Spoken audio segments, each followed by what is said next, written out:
श्री सच्चिदानंद सद्गुरु साईनाथ महाराज की जय। जय गुरुदेव दत्त साईनाथ महाराज की जय। ఈ వీడియోలో మనం బాబాతో కలిసి మసీదులో నిద్రించేటువంటి భాగ్యాన్ని పొందిన భక్తుల గురించి తెలుసుకుందాం. ఆ మసీదులో 14 సంవత్సరాల పాటు బాబాతో కలిసి నిద్రించిన భాగ్యాన్ని పొందినటువంటి మహర్షాపతి మరియు బాయిజా పుత్రుడైనటువంటి తాత్యా కోతే పాటిల్, ఈ ముగ్గురు కూడా ఒకరి యొక్క పాదములు ఒకరికి తగిలేలాగా చూడండి. ఇక్కడ ఏమో చక్కగా భగవత్ సాంగత్య విశేషాన్ని తెలియజేస్తున్నారు. ఎవరి హృదయమందు సదా వాసుదేవుడు వసించి ఉంటాడో అట్టి మహాత్ములు ధన్యులు. అట్టి మహాత్ముల సాంగత్యం లభించిన అంటే అత్తర దుకాణానికి వెళ్ళినప్పుడు ఆ అత్తరి యొక్క ఇది ఎలా కొద్దిగైనా మన దేహానికి అంటుకొని సువాసన వస్తుందో అలాగే మహాత్ముల సాంగత్యం చేత మనలో ఉన్నటువంటి లక్షణాలు కావచ్చు, సరికాని ఆలోచనల తీవ్రత కావచ్చు, ఇవన్నీ కూడా తొలగిపోవడం జరుగుతుంది. అట్లా వారి యొక్క సాంగత్యాన్ని పొందేటువంటి భాగ్యాన్ని పొందడం ఇంకా కూడా అదృష్టం కదా. అట్లా అలాంటి దాన్ని పొందినటువంటి వారు మనకు బాగా సంపన్నమైనటువంటి కుటుంబంలో జన్మించిన తాత్యా కోతే పాటిల్ పూర్తి వైరాగ్యాన్ని ఉంటూ నిరుపేదగా ఉన్న మహర్షాపతి. చూడండి ఎంతటి ఐదో.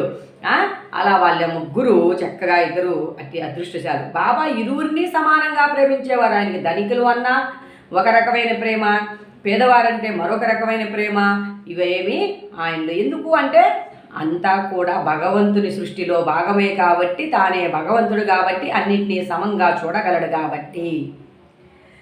కదా బాబా వారిరువురితో కలిసి మసీదులో వాళ్ళ తలలంట తూర్పు, పడమర, ఉత్తరం అట్లా మళ్ళించి ఒకరి కాళ్ళు ఒకరికి తగిలేలా నిద్రించే వాళ్ళట.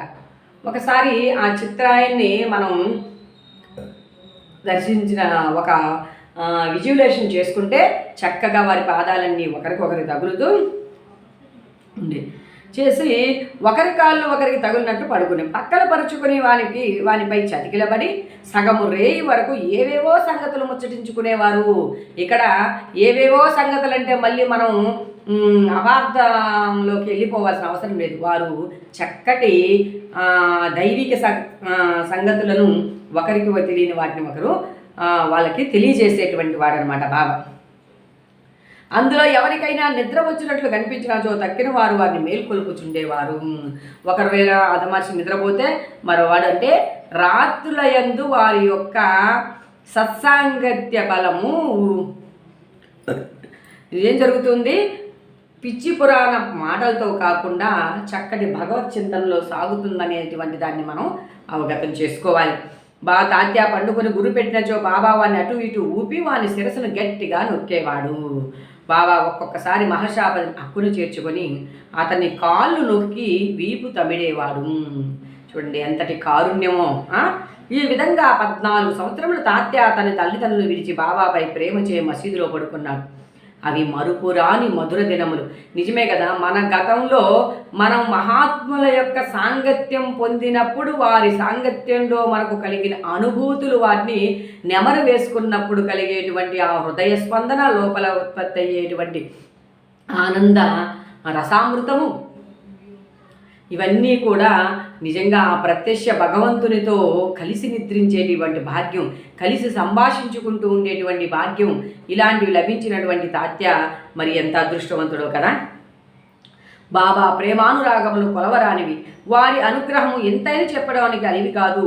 తండ్రి మరణించడం పమ్మట ఎప్పుడైతే గణపతిరావు కోతే పాటిల్ గారు చనిపోయారో అప్పటి నుంచి తాత్య ఇంట్లోనే ఉండడం అనేది జరుగుతూ వచ్చింది.